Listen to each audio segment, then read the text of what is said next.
क्या बात है नेहा, तू चुपचाप यहाँ क्यों बैठी है? बोलती क्यों नहीं? रेस की प्रैक्टिस में भाग नहीं लेना है क्या? जानती है ना अगले हफ्ते स्पोर्ट्स डे है। पता नहीं सोनिया मेरे साथ क्या हो रहा है, ऐसा पहले कभी नहीं हुआ। क्या पहले कभी नहीं हुआ? क्या बताओ तुझे, कल शाम से ये हो रहा है। मुझे अपने आप से घिन आ रही है, लगता है मुझे कोई बीमारी हो गई है।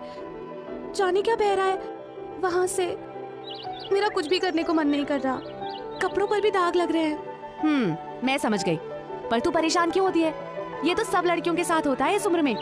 सबके साथ होता है? तो क्या तेरे साथ भी? हाँ, 3 महीने पहले मुझे भी ये शुरू हुआ था, तब से हर महीने होता है। क्या तुझे ये सब अजीब नहीं लगता? क्या तुझे चिंता नहीं होती? नहीं, बिल्कुल नहीं होती। तू कहेगी तो क्या मैं तेरी बात मान लूंगी? अच्छा ठीक है, मेरी बात नहीं मानेगी पर दीदी की बात तो मानेगी ना। तो उन्होंने तुझे ये सब बताया? मुझे ही नहीं, बस्ती की कई लड़कियों को उन्होंने बताया इस बारे में। तू भी दीदी के पास चल। अरे ये सब हुआ था तो मुझे बताती ना, मैं उपाय बताती तेरे को। बोल, मुझसे क्यों नहीं कहा? वो तुमसे कहने में शर्म आ रही थी।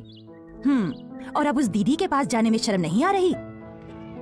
वो तो सोनिया ने मुझसे कहा कि दीदी इस बारे में पूरी जानकारी देंगी। हाँ, और जैसे हम तो कुछ जानते ही नहीं ना।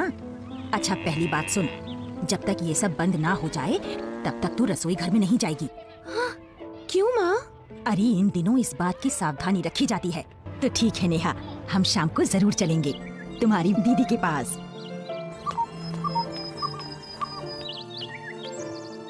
मधु बहन, आपने अच्छा किया जो नेहा को लेकर यहाँ पर चली आई। इसके लिए भी मुझे नेहा ने ही तैयार किया है दीदी। हाँ, मुझे नेहा के बारे में सोनिया ने बताया है। नेहा जैसी लड़कियों को इस बारे में सही जानकारी होना बहुत जरूरी है। मुझे तो इसने कुछ बताया ही नहीं। तो आप ही पहले नेहा को बता देती इस बारे में, ताकि ये बेकार की परेशानी और चिंता में नहीं पड़ती। तो क्या मुझे पहले बता देना चाहिए था? हाँ मधु बहन, लड़की जब किशोरावस्था में आती है तो माँ या फिर बड़ी बहन का फर्ज होता है कि वो उसे माहवारी के बारे में बताए, उसे मानसिक रूप से इसके लिए तैयार करे, ताकि वो इसे सामान्य रूप से स्वीकार करे और किसी उलझन या तनाव में ना पड़े। आपने ठीक कहा दीदी, लेकिन अब तो आप ही बता दीजिए इसे सच्ची बात। देखो नेहा, मेरी बात ध्यान से सुनो और समझो। कोई भी लड़की जब किशोरावस्था में आती है तो उसके शरीर में अंदरूनी बदलाव भी होते हैं, जिन्हें समझना बहुत जरूरी है। ये अंदरूनी बदलाव कौन से होते हैं दीदी? देखो, किशोरावस्था में पहुंचने पर लड़की के मस्तिष्क की एक विशेष ग्रंथि यानी पिट्यूटरी ग्लैंड में एक हार्मोन पैदा होने लगता है, जो खून के दौरे के साथ अंडाशय यानी ओवरी में पहुंचता है। ये अंडाशय यानी ओवरी गर्भाशय नली यानी फिलोपियन ट्यूब द्वारा बच्चेदानी यानी यूट्रस और आगे योनि मार्ग यानी वजाइना से जुड़े होते हैं। अंडाशयों यानी ओवरी में अनेकों अंडे होते हैं जो बहुत ही बारीक होते हैं। इसके अलावा अंडाशय से एक विशेष तरल पदार्थ बच्चेदानी तक पहुंचता है और उसे मजबूती देता है। हर महीने अंडाशय से एक अंडा विकसित होकर बच्चेदानी तक पहुंचता है। अगर इनमें से किसी अंडे का पुरुष शुक्राणु यानी स्पर्म से मेल हो जाए तो वो भ्रूण यानी फीटस के रूप में पलने लगता है, और अगर ऐसा ना हो तो ये अंडे और बच्चेदानी को मजबूती देने वाला तरल पदार्थ योनि मार्ग यानी वजाइना के रास्ते बाहर जाते हैं और यही माहवारी होती है। तो हमने जाना 3 अंदरूनी बदलाव की वजह से माहवारी होती है, जो 3 से 7 दिन तक रहती है। जब इसकी शुरुआत होती है तो ये ज्यादा से ज्यादा या कम दिनों तक भी हो सकती है, लेकिन इसकी शुरुआत एक ही समय पर नहीं होती। माहवारी की शुरुआत 11 वर्ष से लेकर 17 वर्ष की उम्र में भी हो सकती है।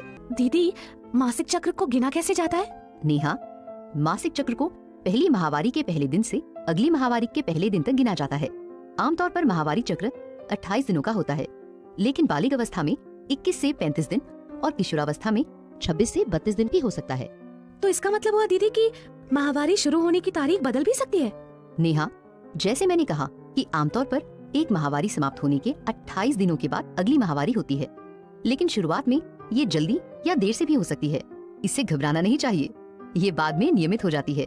इसके लिए अच्छा होगा कि हर लड़की अपनी माहवारी का एक कैलेंडर रखे, ताकि माहवारी के समय और इसके दिनों का ख्याल रखा जा सके। ऐसा करने से यदि मासिक चक्र में कोई असामान्य बदलाव आता है तो हम डॉक्टर से जांच करा सकते हैं।